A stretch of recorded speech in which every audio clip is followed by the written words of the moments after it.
And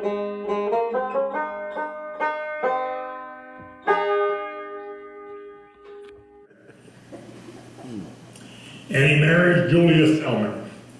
And, and he marries her at the end of January. Now, the Sellmans were neighbors. The Sellmans were the Sellmans were where Martin Zader lived, for all of you who know that. Okay, that was the Sellman farm at one time. All right, so Julia gets married, and she moves in with the Watkins in the big house, which is called Locust Grove. I don't think I mentioned that at the beginning. The Watkins home is Locust Grove Plantation. So she moves in with the parents and the siblings, and of course Tom, he's still located in Annapolis as a provost marshal. About the late spring of '64, Tom is starting to get a little antsy. He now has decided that he wants to go into combat. He always did want to go into combat, even when he joined the Army. He wanted to go into combat. He really didn't want to be a provost marshal. And he was kind of hooked into that because his father probably wanted him to go there, and the governor wanted him to go there, and they figured he was safe in Annapolis, and he wouldn't have to go into war. But he wanted to go into war. So by the early summer, he finally talks Governor Bradford into detaching himself and his little Company B, and he was sent to Petersburg. Now there was a big siege going on in Petersburg, but there were also a lot of battles going on around Petersburg. And naturally, the first battle he's in, he gets wounded. And he actually gets a saber cut upside the head. And he's sent to McClellan Hospital in Philadelphia. Now, I don't know why he didn't go to Annapolis, because they had a Union hospital there. But in any case, I can take over if you want to do something. So he stays there for a couple weeks, and then he's sent back home. And now he's under the care of his pregnant wife, his mother and father, and of course his father's supposed to be some kind of doctor, and his siblings. Okay, so he's now at home at Locust Grove in the big house. Now I'm going to stop a moment and I'm going to talk about another little background information. At the beginning of the war, there were Southern companies, Confederate companies, that were down in Southern Maryland, down in St. Mary's. And these companies were called Confederate guerrillas. And it was a legit company. They were called guerrillas. And their job was to use guerrilla warfare tactics on Union soldiers down in St. Mary's, Southern Maryland. Now this one Confederate guerrilla, whose name was John Boyle, he decided that it would probably be a lot easier to have his little unit, or company, he was a captain, have his little group decide to become outlaws rather than soldiers. And instead of fighting Union soldiers, it would be a lot easier just to terrorize citizens. So they turned into outlaws. And they were going around stealing horses, robbing stores, robbing people, stealing animals and so forth, and, making it for their own profit. So John Boyle now has decided, he started off at the beginning of the war down in the South, but by '64 now, he's moved his way up into Anne Arundel County. And one reason I think he moved his way up, besides getting new people to rob from, he is from Prince George County. He lived in Mitchellsville, so he's probably heading home. So John Boyle is in the area. He has already started to cause trouble in Anne Arundel County. He's already robbing stores and stealing horses and stuff. And Governor Bradford has already started sending out Union patrol in the back roads of Davisonville and around Anne Arundel County to try to capture him because he's causing so much trouble. Okay, next. Okay, let's go back to Tom and his recuperating at home. And this is about in August of '64. Tom's starting to feel pretty good now from his head wound. And he decides one day that he's going to go out for a little ride on the farm. The slaves are harvesting the tobacco crop at this time. And he wants to take a ride and see how things are going. So he sends one of the servants, house servants, down to the barn to saddle up his favorite horse and bring it back to the house. And he was going to take a ride. Well, 15 minutes goes by, and all of a sudden the servant comes back, and he's all excited and breathing heavy, and says, "Master Thomas, your horse is gone, and so is the bridle in the saddle," which means horse has been stolen. So he gets his brother Ben, his younger brother Ben, they saddle up 2 more horses, and they pick up the trail next. And here's about where the Watkins are right here. This is Governor's Bridge Road. And here's the Sellmans, that's where Julian lived right there, I was talking about. And they pick up the trail, and the trail of his horse goes down Governor's Bridge Road next. So they're following the trail, they cross over Governor's Bridge, which puts you in Prince George County. About a mile or so over in Prince George County, they come across the general store, Hardesty's General Store. And Tom, just as they're passing through, Tom looks over to the side, and there he sees the horse tied up to a hitching post at the store. So they mosey on in quietly. They dismount. Tom goes over to his horse and examines the horse to make sure the horse is not hurt. And as he's doing that, a man comes out of the store, pulls out a revolver, and takes a shot at Tom. It misses Tom, but it hits the horse in the saddle. It doesn't kill the horse, it hits in the saddle. Ben, the brother, immediately jumps on the guy and wrestles him to the ground, and they beat him up a little bit and tie his hands behind his back. Okay, who have they just captured? John Boyle. Okay, they've just captured John Boyle. He's probably on his way home. He's already in Prince George County. He's not far from his home in Mitchellville. All right, so now Tom says, who of course is a military policeman, he knows how to handle these kind of situations, even though he's wounded in the head, probably has his head all wrapped up. He tells Ben, the brother, take the wounded horse and go back to the farm and mend the horse. He's going to take John Boyle to actually he's going to go to Crownsville, because the Annapolis-Elk Ridge Railroad coming from Annapolis has a stop at Crownsville where they pick people up. So they head for Crownsville, and while they're waiting for the train to pick him up, because he was going to take him to Fort McHenry, so he was going to take Boyle to Fort McHenry and have him locked up. So while they're waiting for the train to come, they go into a store, country store, and while they're looking around waiting, John Boyle has gotten his hands untied, picks up a scale weight, and beats him upside the head. On the same head that he's got this wound, and knocks him out cold. So then Boyle, he goes outside, takes one of the horses, and takes off. And Tom is delivered back to Locust, his father's home. Locust Grove, his father's home.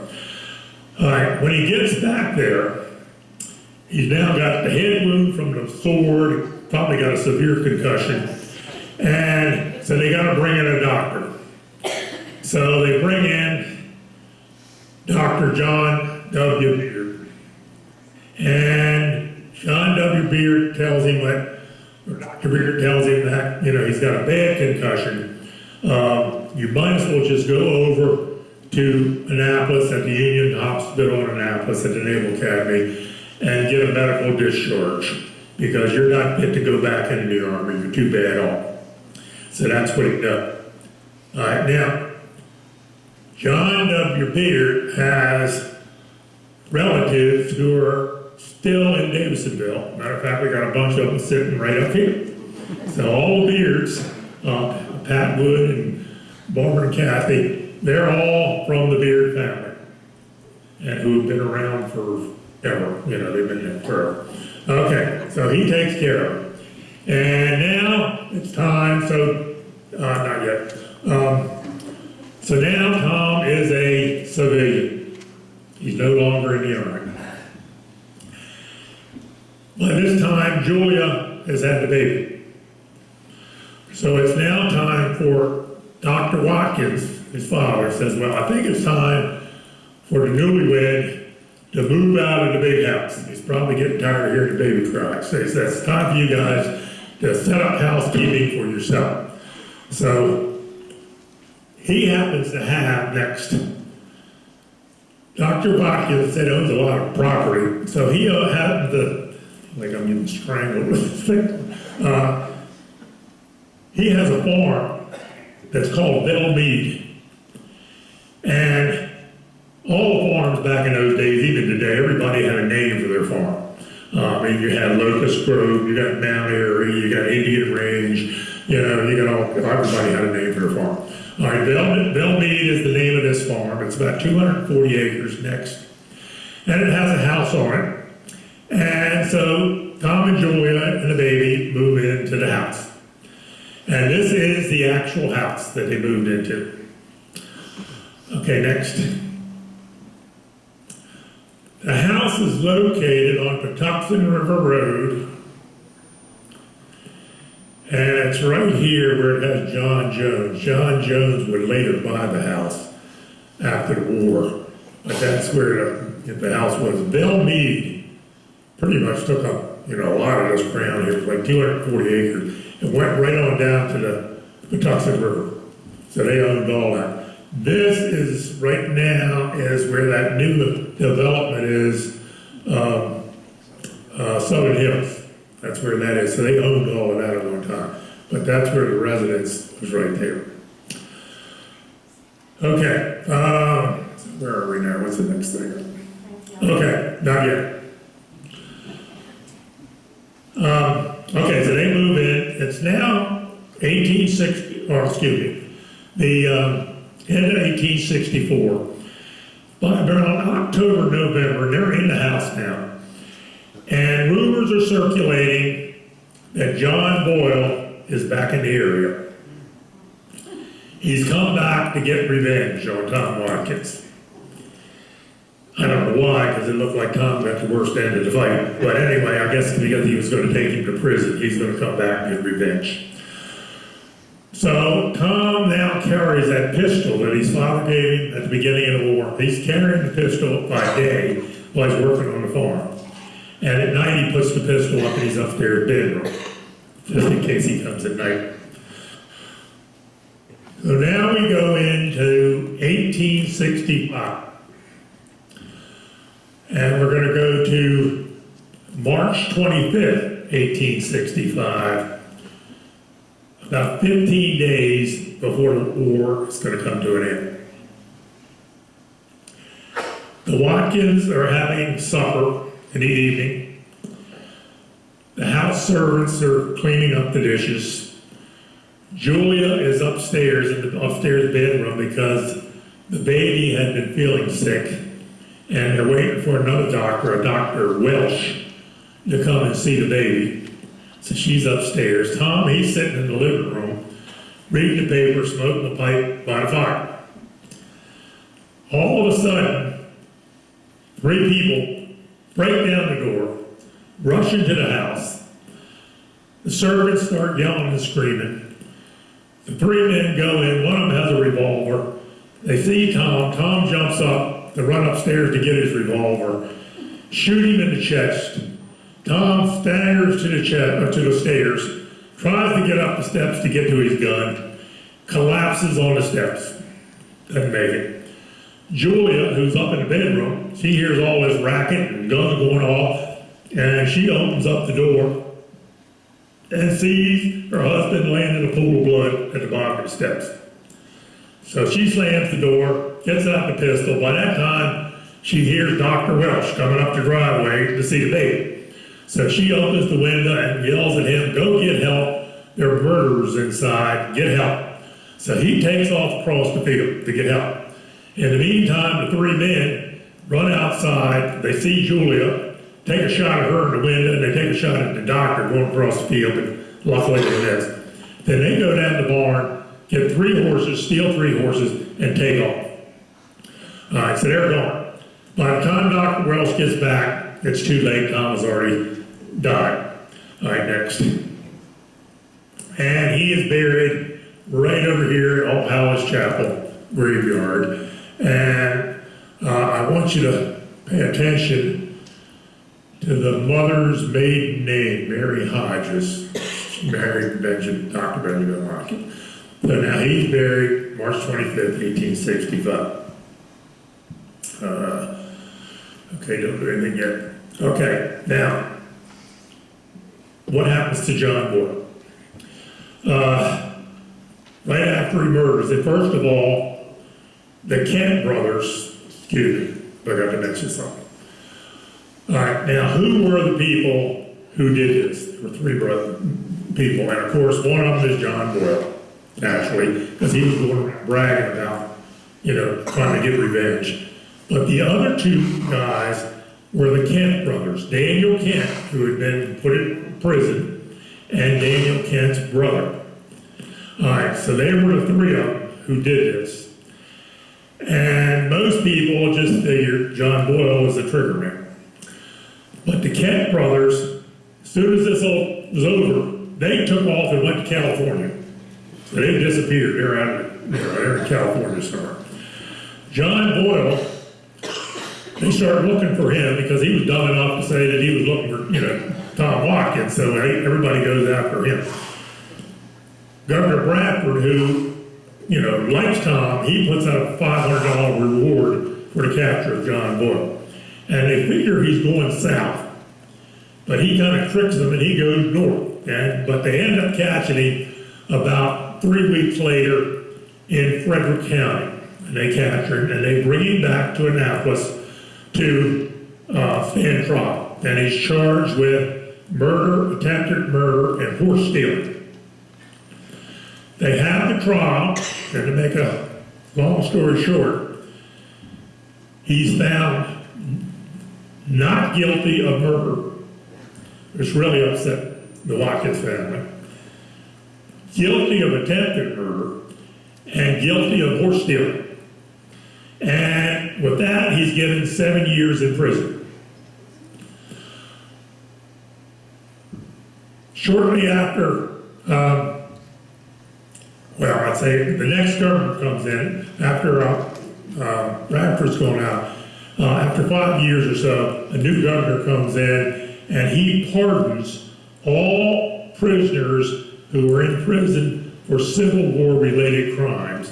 So John Boyle is let out, which again upsets the Watkins family. And John Boyle seems to disappear off the face of the earth. Nobody can find him. However, about a year and a half later, they find his body in Virginia in the woods. And he's got a knife stuck in his chest with a note pinned underneath of it. And it says, "For the revenge of Tom Watkins." Now, they don't know who did it, but they think it's either going to be a member of the Watkins clan or one of his cavalry soldiers. And I don't think they bothered to look too hard to find out who it was. I think they just let it slide. They didn't care because I think he was such a scum anyway. Okay, next.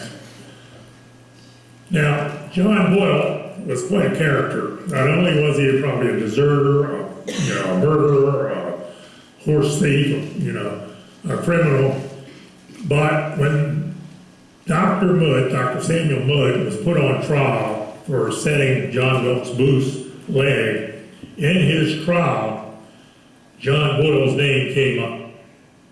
So he must have some connection with the Lincoln conspiracy. Next. When George Atzerodt had his trial, he was one of the ones who actually got hung for Lincoln's assassination. When they had his trial, again John Boyle's name came up in the trial, and they think it wasn't so much that John Boyle was involved in the assassination attempt, But before they assassinated him, the main plan was they were going to kidnap him. And I think John Boyle probably had a connection with the kidnapping, which never came off because something went wrong and they couldn't do it and they ended up killing him. Okay, what do we have next? Okay, now, let's go back to the beginning of the picture. All right.